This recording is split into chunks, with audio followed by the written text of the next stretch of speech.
Hello, my name is Angela Schumann and I am the Shakespeare Whisperer.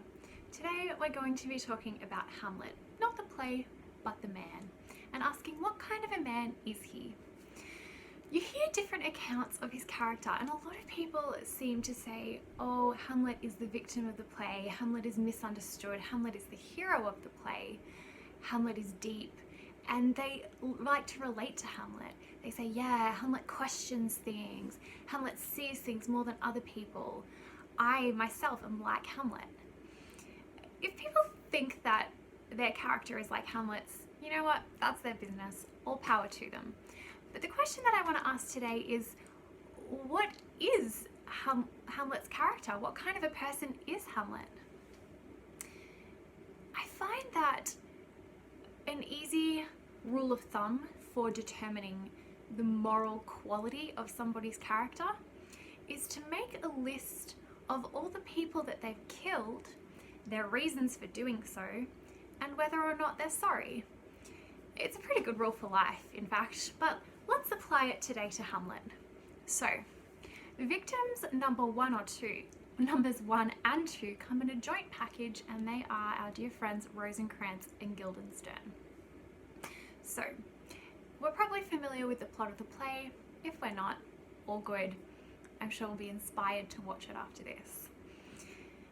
Claudius, Hamlet's uncle, has killed his dad, married his mum. That's a bit gross, that's a bit awkward, that's a bit messed up. So now Claudius is kind of his stepdad and also the king and also the murderer of his beloved dad.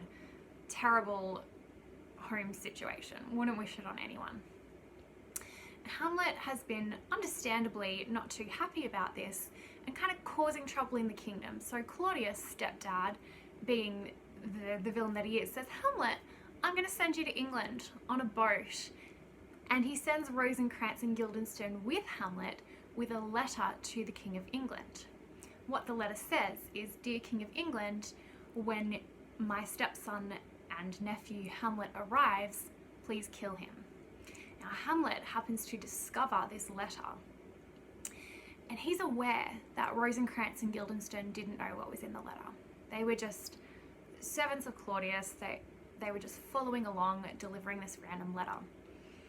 But he opens it and changes the contents of it to say, Dear King of England, please kill Rosencrantz and Guildenstern upon arrival. So at first we're like, okay, an eye for an eye, but when we realize that Rosencrantz and Guildenstern didn't know that they were complicit in the murder of Hamlet, we realize that Hamlet is having them murdered out of spite. Now granted, it's only murder in the second degree, so that's a little bit better, but nonetheless we're still going to count it. So what is Hamlet's reason for killing his two old school buddies, the kind of harmless Rosencrantz and Guildenstern? Kind of spite, and there's not really much else there. Is he sorry for it? No, absolutely not. He brags about it to Horatio afterwards. So those are killings 1 and 2. Good to know. Killing number 3 comes with Polonius, who is one of the lords at the castle and is the dad of Ophelia, Hamlet's girlfriend. So probably not the best way to ingratiate yourself with your new potential in-laws. How does this murder take place? Hamlet goes into his mum's room and is like, Mum, I've got some beef with you, I've got a bone to chew with you, is now a good time? Well, actually, he doesn't even say that. He's like, we're going to talk now.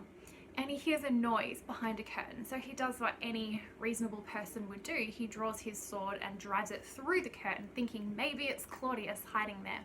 Turns out it's not Claudius, it's Polonius, who, yes, granted was spying, but who is now murdered. And Hamlet thinks, well, there's no reason not to have this conversation. If we're going to have this talk, Mum, we're going to have this talk. And so while the fresh, warm corpse of Polonius is lying on the floor, the blood oozing over their toes, he continues to have his conversation with his mother.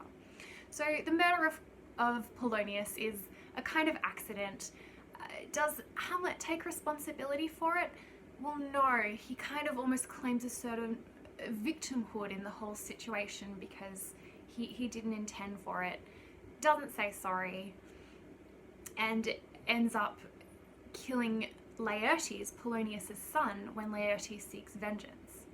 Yes, that's right. That brings us to murder number 4. So we've got Rosencrantz, Guildenstern, Polonius, and now Polonius's son, who, yes, is also the brother of Hamlet's girlfriend Ophelia, Laertes. Laertes does what any loving son would do in this period, which is to challenge his father's killer to a duel. And while a lot of the customs of the time seem strange, I feel like this one we can still relate to.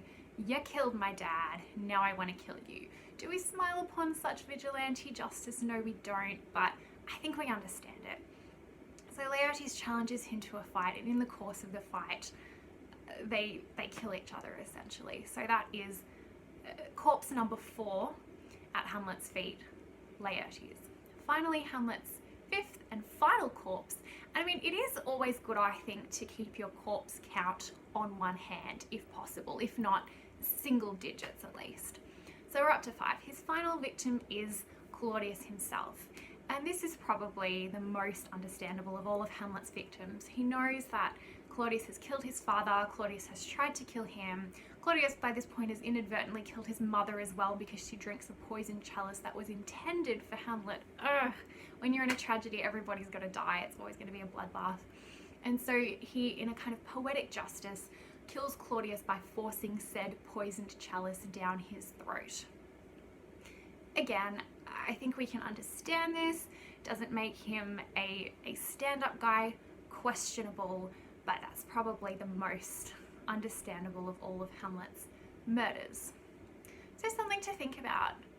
5 people, 4 of them innocent, all sent into the afterlife at Hamlet's hand, who never apologizes for any of these killings, never shows remorse or guilt for any of the killings, and continues to think of himself as a kind of misunderstood heroic victim. That is our kill list of Hamlet. What should we make of his character? What should we think of him after this? You know what? I'll let you make up your own mind. Far be it from me to influence you.